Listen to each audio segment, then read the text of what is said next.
kita nggak belajar kode mnemonik lagi. Kita cukup memperhatikan diagram tangganya, nanti akan dikonversi menjadi kode. Gitu ya. Jadi fokus kita ke program dari ladder diagramnya. Seperti tadi, intinya seperti ini, ada input. Nah, di sini ada PLC-nya, akan diproses di CPU. Kemudian ini ladder diagram, gitu ya, diproses, hasilnya apa? Keluarannya sebagai output-nya. Jadi ini inputnya misalnya push button, klik, gitu ya, diklik. Hasilnya apa ketika push button ini diklik, kemudian output-nya ini. Gitu. Prinsip kerja dari PLC. Unit CPU menjalankan program langkah demi langkah dari daftar pertama program hingga perintah N. Berdasarkan hasilnya, CPU menyimpan data 1 atau 0 di memori I/O, input-output yang sesuai. Setelah menjalankan perintah berakhir, ya, CPU akan melakukan I/O refreshing bila terjadi pertukaran data antara input atau output unit dan input-output memori dari CPU. Ada yang belum tertranslate. Kemudian, perangkat output akan diaktifkan atau dinonaktifkan tergantung pada data tersebut, ya, tergantung dari hasil program atau hasil pengolahan, ya, pengolahan program pada CPU tadi. Jadi unit CPU akan menjalankan program dari daftar pertama dalam program sesuai dengan status input yang diperbarui. Kemudian unit CPU akan mengulang tindakan ini berulang kali dengan laju yang sangat cepat. Itu keuntungan PLC, berbeda dengan manual. Ya, kita lanjut. Jadi ada siklus operasi dari PLC. Awalnya startup initialization seperti biasa gitu ya, ada inisialisasi dulu, kemudian masuk prosesnya, kemudian masuk ke eksekusinya, kemudian I/O refreshing, peripheral servicing, kemudian balik lagi ke sini. Tidak perlu sampai startup hanya sekali saja gitu ya. Saat setelah on sekali startup aja. Gitu. Jadi dari sini ke program I/O refreshing, peripheral, balik lagi ke sini, command processing, execution program, I/O refreshing, dan sini. Begini terus, ya. Dan ini cukup cepat dilakukan oleh PLC. Dan satu kali siklus itu sering disebut dengan cycle time. Seperti biasanya ya nih, inisialisasi berarti menginisialisasi perangkat keras, memeriksa memori data. Ini biasa ketika memulai ya, saat pertama kali dan seterusnya. Sekarang perangkatnya. Perangkat input atau output dari PLC itu bermacam-macam ya, yang banyak pada sistem otomasi industri ini. Ya, jadi kita kelompokkan menjadi 3 bagian besar perangkat ya. Kelompok masukan, kelompok logika, dan kelompok keluaran. Ya, inputannya itu bisa push button, bisa limit switch, bisa photoelectric sensor, bisa proximity sensor, bisa rotary encoder. Kemudian logiknya bisa macam-macam. Ini dari yang konvensional sampai yang PLC, gitu ya. Kemudian yang outputnya bisa lampu, indikator, bisa motor, bisa konveyor, bisa pneumatik, bisa heater, masih yang lain.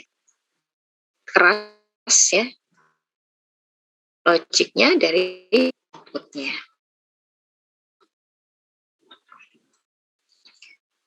Kemudian sinyal, ya. Tadi perangkat keras, gitu ya. Perangkat kerasnya, misalnya sensor apa ini, gitu ya. Atau mungkin push button. Seolah-olah cuma dipencet, tapi keluarannya apa? Sinyal. Supaya bisa PLC di sini, ya. Atau perangkat logik yang lain, ya. Tapi fokus kita di sini yang PLC-nya. Jadi sinyal itu ada beberapa macam. Bisa digital, bisa analog, bisa pulse train. Bedanya apa ini? Kalau digital jelas ya, 0101 on off. Kalau analog berarti continue, ya sinyalnya continue, enggak continue. Ya, naik turun iya tapi continue. Pulse train itu mirip dengan on off tapi kecepatannya tinggi. Cukup cepat on off-nya ya. Contoh yang menghasilkan sinyal digital, misalnya push button, limit switch, photo sensor, proximity sensor, ini perangkat input yang menghasilkan sinyal digital. Ya, kalau analog misalkan sensor pengukuran dari termokouple gitu ya, termo itu suhu ya, pengukuran suhu ya dan lain-lain. Kemudian aplikasi sinyal pada perangkat input output. Jadi nanti ini input output bisa berupa sinyal on off, bisa berupa analog, bisa berupa pulse train, kemudian diolah oleh PLC, keluarannya pun juga berupa sinyal, gitu ya. Sinyalnya pun keluarannya bisa on off, bisa analog, bisa pulse train. Baru nanti bentuk perangkatnya apa, gitu ya. Perangkatnya apa itu nanti responnya diolah oleh perangkat keras outputan. Seperti ini, misalkan ya, kita lihat input outputnya di digital, ya, input output digital. Yang sebelah kiri mewakili masukan yang berupa sinyal digital. Seperti ini, kalau kita pencet push button, ya, berarti on. 1, gitu ya, ini 1. Kita lepas off, pencet lagi on, gitu ya. Terus seperti ini sensor fotoelektrik ketika melintasi sensor fotoelektrik, gitu ya, maka otomatis on misalnya ya. Begitu menjauh dari fotoelektrik maka off. Ya, melintasi ini melintas, gitu ya. Kalau yang proximity sensor itu mendekat dan menjauh, gitu ya, mendekat menjauh itu 1 0 1 0. Keluaran juga demikian, ya. Keluaran misalnya seperti ini, silinder berarti bisa naik bisa turun, solenoid juga demikian, heater juga demikian gitu ya. Saat on jika heaternya nyala, off berarti heaternya mati dan seterusnya. Kita play dulu. Seperti ini ya. Kalau fotoelektrik ini melintas, kalau proximity ini jauh dan dekat menghasilkan sinyal on off. Terus outputan yang on off pun juga demikian.